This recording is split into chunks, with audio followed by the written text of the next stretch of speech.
Hello DElEd second semester. आज हम आपको पढ़ाएंगे मौलिक अधिकारों के बारे में। इससे पहले हम लोगों ने हमारे संविधान के बारे में पढ़ा है और उसकी विशेषताएं पढ़ ली हैं और प्रस्तावना वगैरह, यही इम्पोर्टेंट है आपके लिए। और आज हम आपको मौलिक अधिकार के बारे में बताएंगे। क्या होते हैं मौलिक अधिकार? मौलिक अधिकार किसी भी लोकतांत्रिक व्यवस्था का एक बहुत बहुमूल्य अंग है। इसमें क्या होता है कि ये मौलिक अधिकार वे अधिकार हैं जो किसी व्यक्ति के जीवन, स्वतंत्रता एवं उसके संपूर्ण व्यक्तित्व के समुचित एवं बहुमुखी विकास का कार्य करते हैं, जिन्हें राज्य के विरुद्ध न्यायपालिका का संरक्षण भी प्राप्त होता है। इन अधिकारों के अभाव में लोकतंत्र मात्र एक कल्पना है। अगर किसी व्यक्ति को, किसी देश के नागरिक को वहाँ के अधिकार वहाँ पर प्राप्त नहीं है तो उसका कोई भी जो नागरिक है वो अपने आप को सदैव एक गुलाम के रूप में अनुभव करेगा। तो वे अधिकार जो व्यक्ति के संपूर्ण जीवन पर प्रभाव डालते हैं, संपूर्ण विकास कहीं ना कहीं उसको प्राप्त अधिकारों के ऊपर निर्भर करता है। तो वे अधिकार जो व्यक्ति के जीवन एवं मौलिक विकास पर बहुत अधिक ध्यान देते हैं, संपूर्ण विकास पर बहुत अधिक ध्यान देते हैं और मौलिक एवं अनिवार्य होने के कारण अपने नागरिकों को प्रदान किए जाते हैं। और जिन अधिकारों के द्वारा राज्य द्वारा भी, इन अधिकारों के अंदर राज्य द्वारा भी कोई हस्तक्षेप नहीं किया जा सकता, उन्हें मौलिक अधिकार कहा जाता है।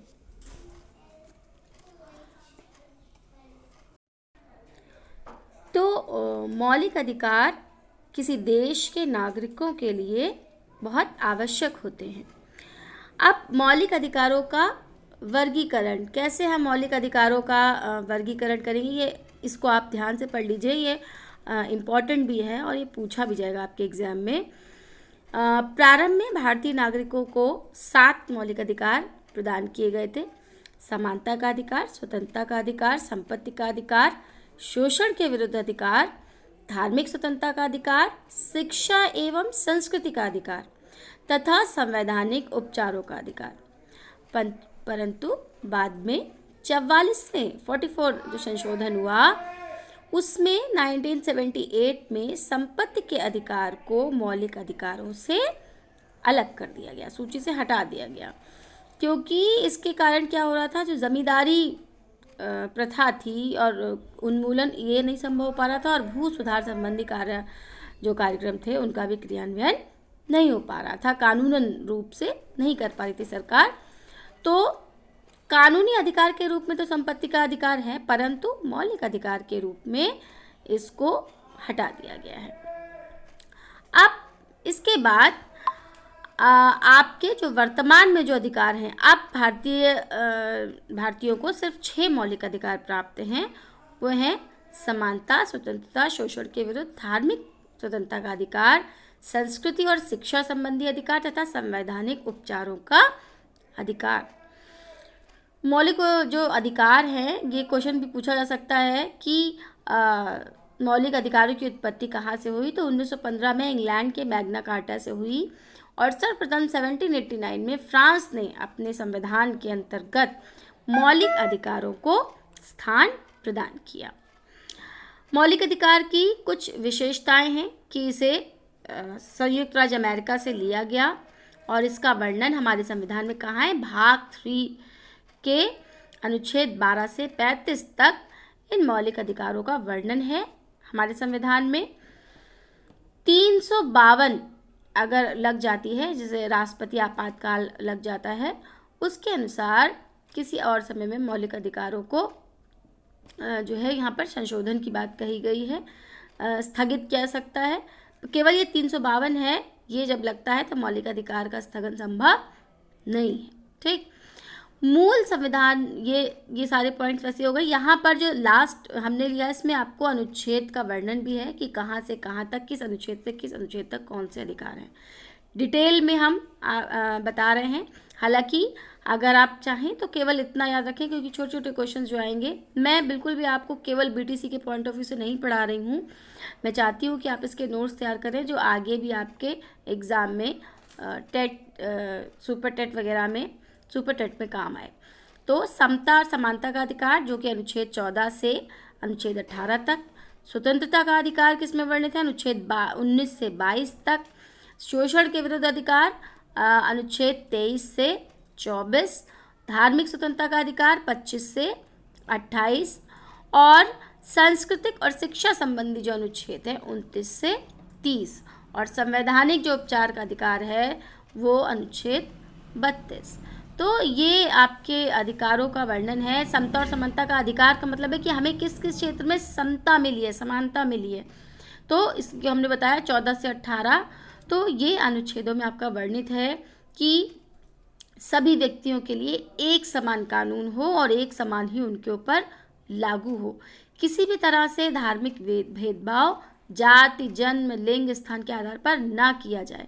ठीक है, किसी भी यहाँ पर किसी भी संविधान में कोई भी ऐसा कार्य नहीं होना चाहिए, मतलब समानता का मतलब हर एक चीज़ समानता से है कि किसी भी नौकरी में या कहीं पर भी उन्हें अप्लाई करने के समान अवसर प्राप्त किए जाए। लोक नियोजन के विषय में अवसर की समता का मतलब है।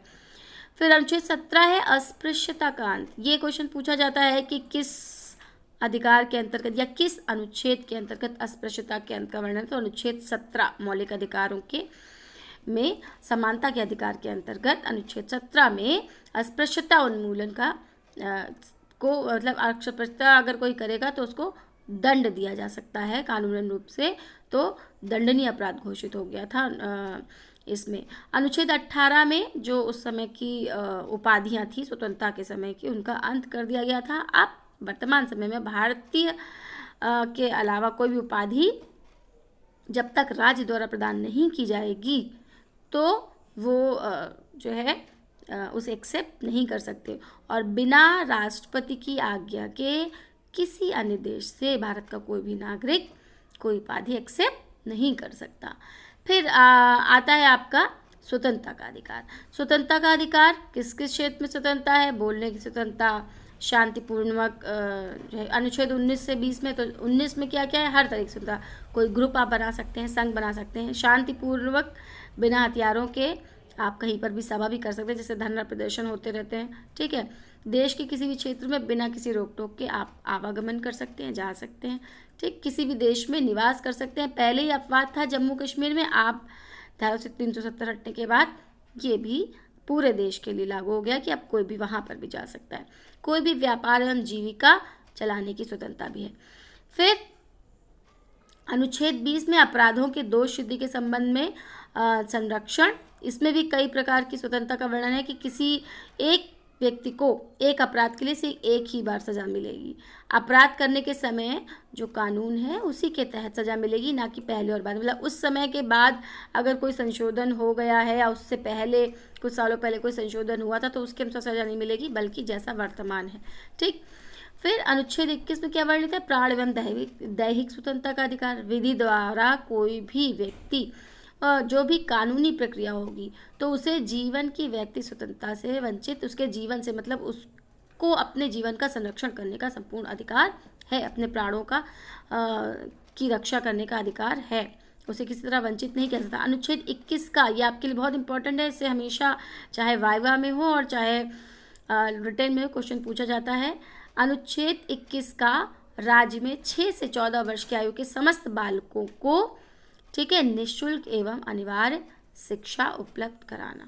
ठीक, फिर अनुच्छेद 22 में क्या है कि अगर किसी खास एक्ट के अंतर्गत उसका किसी गिरफ्तारी नहीं हुई है, मनमाने ढंग से किसी को हिरासत में ले लिया गया है, तो उसे भी कुछ स्वतंत्रता प्राप्त है। मतलब बिना वारंट के आप किसी को गिरफ्तार नहीं कर सकते। कारण बताइए, 24 घंटे के अंदर दंडाधिकारी के सामने पेश कीजिए और अपने पसंद का वकील चुनने का भी अधिकार उसके पास होता है।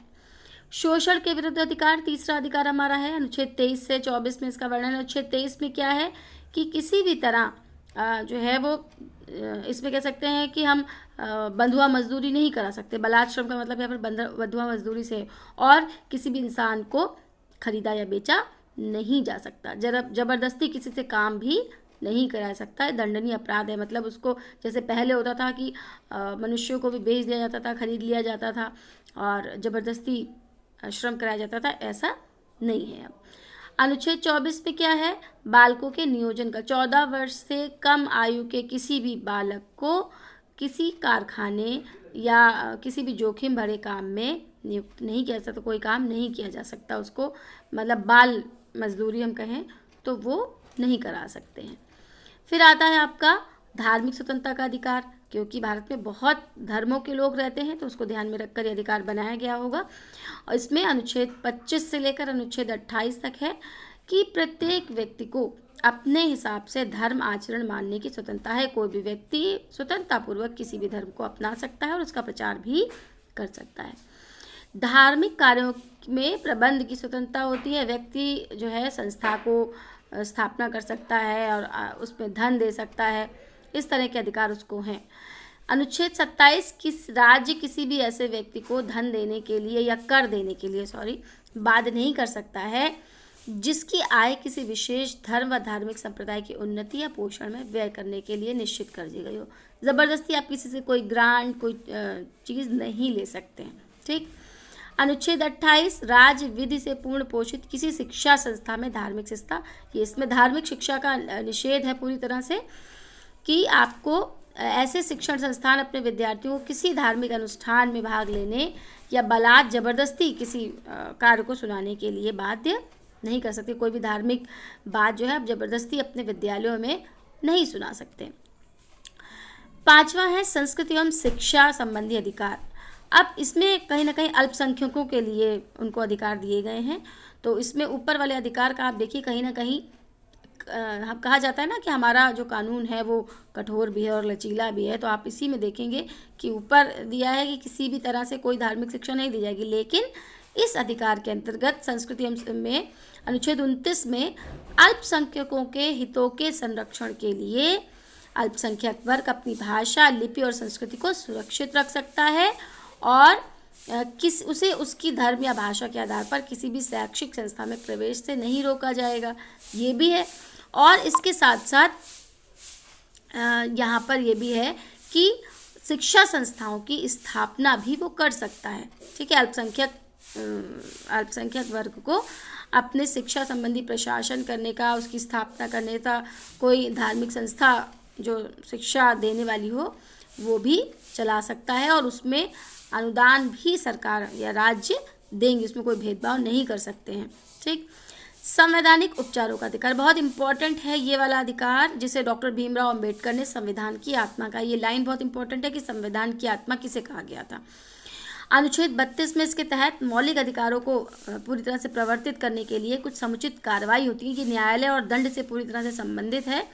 इसमें बंदी प्रत्यक्षीकरण, परमादेश, प्रतिषेध लेख, उत्प्रेषण इत्यादि है। ठीक। और अधिकार प्रक्षा 5 हैं इसमें, ये पूछा जाता है, ये इंपॉर्टेंट भी है।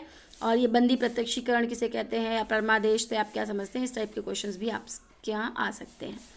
तो बंदी प्रत्यक्षीकरण क्या है कि जब किसी व्यक्ति पर कोई आरोप लगाया गया और वो सिद्ध नहीं हुआ है लेकिन उसे अवैध रूप से बंदी बना लिया गया, तो न्यायालय आदेश देता है, जो भी पुलिस अधिकारी हैं जिसने भी उसको अरेस्ट किया है, कि उस व्यक्ति को निश्चित तौर और निश्चित समय के अंदर इस स्थान पर, इस कोर्ट में जहाँ पर भी वो उसका है एरिया, तो वहाँ पर उसे प्रस्तुत करें, वहाँ की संबंधित न्यायालय में उसे प्रस्तुत किया जाए और उसका एक टाइम लिमिट होता है कि इतने टाइम पीरियड में उसको जो है उपस्थित किया जाए, किस कारण बंदी बनाया गया है, इस बात की जानकारी ताकि कर सके न्यायालय। परमादेश क्या है? एक तरह से कह सकते हैं कि एक आज्ञा पत्र है, एक वारंट है, जो उस समय जब जारी किया जाता है, ये कि जब कोई पदाधिकारी जो है वो अपने सार्वजनिक कर्तव्य का निर्वाह नहीं करता है। ये हम कह सकते हैं कि किसी को किसी अधिकारी ने अपने पद का दुरुपयोग किया और तो जो न्यायालय है वो इस तरह का प्रतिलेख देती है, परमादेश देती है कि आप तुरंत अपने कर्तव्यों का पालन करिए, अन्यथा आपके विरुद्ध कार्रवाई की जाएगी। प्रतिषेध लेख क्या है?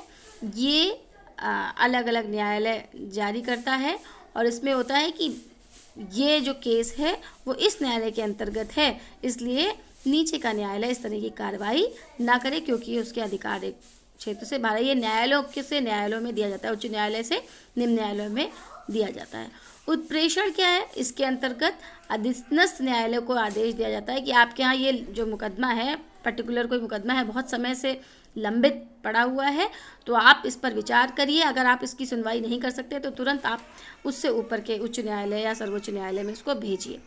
अधिकार प्रक्षालेख क्या है? जब कोई व्यक्ति पदाधिकारी के रूप में कार्य करने लगे और जिसके रूप में उसे कोई अधिकार नहीं है, उस तरह का ऐसा पद का कार्य करने लगे जिसका उसे वैधानिक अधिकार नहीं है, तो न्यायालय उससे पूछेगा कि कौन सा अधिकार, किसने आपको यह अधिकार दिया कि आप ये कार्य कर रहे हैं।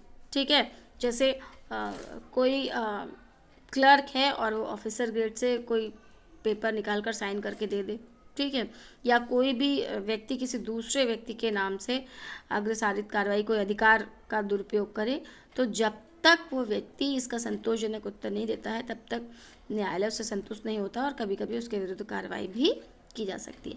तो ये आपके 6 मौलिक अधिकार हो गए हैं। ठीक है, इन अधिकारों से संबंधित डिटेल नोट्स भी हैं, और अगर आप समरी चाहते हैं, कुछ समराइज नोट, तो ये इसमें से आप आराम से पढ़िए।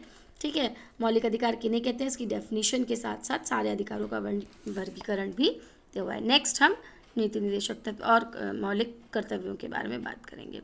आज के लिए आपको कोई कन्फ्यूज़न हो तो पूछिए, लेकिन इसको पढ़िएगा ज़रूर, ये बहुत इंपॉर्टेंट है।